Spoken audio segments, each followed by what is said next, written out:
Très heureux de démarrer cette semaine dans votre compagnie. Bonjour et bienvenue dans votre flash d'information. Avec ses nombreuses et importantes découvertes pétrolières, gazières et minières, la Côte d'Ivoire ne nourrit que l'ambition des grandes nations, celle de devenir un hub de l'industrie extractive. Il faut donc améliorer à la base la gouvernance de ces secteurs et cette volonté passe, selon le ministre Mamadou Sangafoa Coulibaly, par la culture de nombreuses valeurs dont la probité.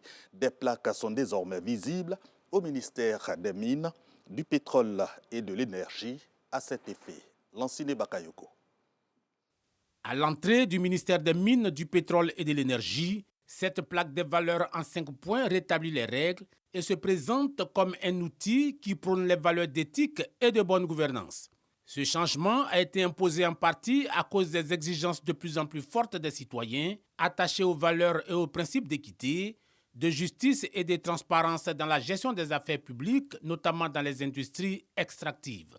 Une volonté forte aussi du ministre Mamadou Sangafoa Coulibaly. Notre ambition est de faire des ressources minérales et énergétiques le levier d'une nouvelle phase de croissance soutenue et durable pour la Côte d'Ivoire. Nous avons tous ici conscience de l'image parfois exagérée que notre département renvoie à la société. De façon globale, il s'agira pour chaque agent d'améliorer de manière continue la qualité et la productivité du service public. Cet outil permettra de lutter efficacement contre la corruption en codifiant le comportement individuel et collectif, renforçant la culture du secret du service public dans l'intérêt de la nation. L'intérêt supérieur de la nation est une boussole morale qui doit nous guider. Alors je compte sur vous pour que nous puissions observer cette valeur. Le ministre Mamadou Sangafoa Coulibaly espère que tous les agents se reconnaîtront dans ces valeurs pour s'en approprier.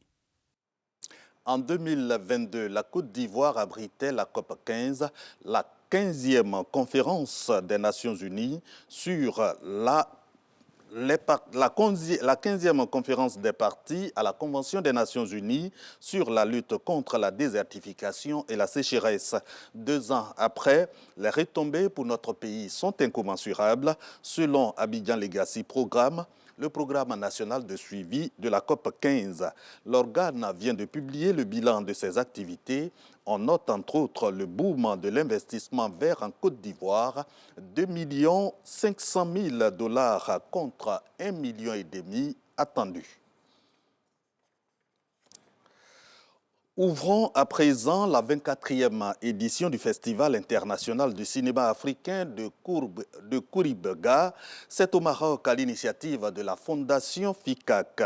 Ce festival fait la promotion des cinéastes engagés dans la promotion des valeurs sociales et dans la promotion de la liberté culturelle.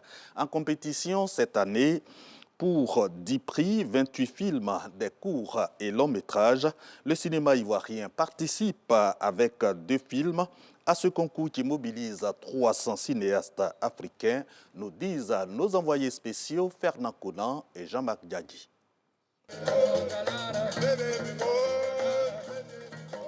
Mélange de sonorités berbères et subsahariennes au complexe culturel Mohamed VI de Kouribga.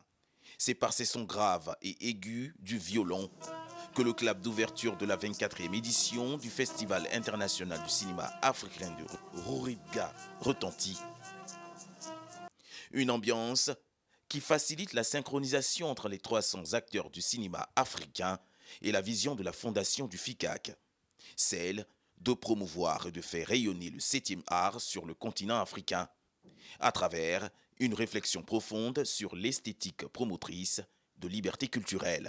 Le continent africain regorge de talents extraordinaires qui utilisent le 7e art pour partager leur vision unique, leurs expériences et leurs perspectives. Notre festival cherche à les faire connaître et à les mettre en valeur. De cette 24e édition, 13 longs métrages et 15 courts métrages seront en lice pour 10 prix. La Côte d'Ivoire culturelle, à travers ses acteurs et réalisateurs, est encore présente à cette édition du FICAC.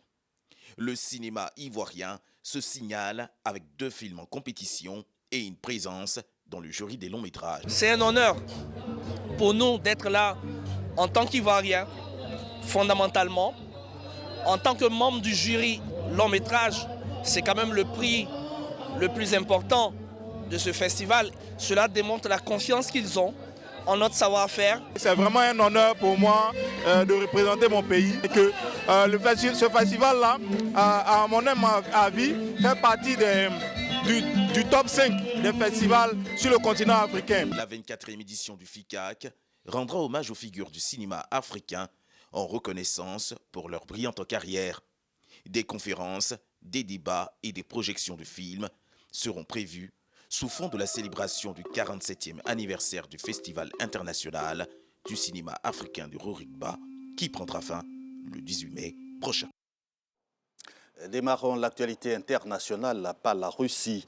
Après 2 ans de conflit en Ukraine, le président Vladimir Poutine limoge son emblématique ministre de la Défense Sergueï Shoïgu, un limogeage lors d'un remaniement surprise hier soir. Présidentiel au Tchad, le parti Les Transformateurs du Premier ministre Succès Masra, qui revendique lui aussi la victoire, dépose un recours 3 jours après la proclamation officielle des résultats provisoires. Merci de votre attention. Rendez-vous 7 heures pour un autre point de l'actualité.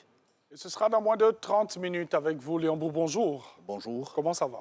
Bien, merci. La semaine a bien commencé? Oui. OK. Donc, pour l'instant, on prépare juste le flash de 7 heures. Le prochain flash. Et ensuite? On va vaquer à d'autres occupations, les reportages notamment. Petit déjeuner aujourd'hui, ça sera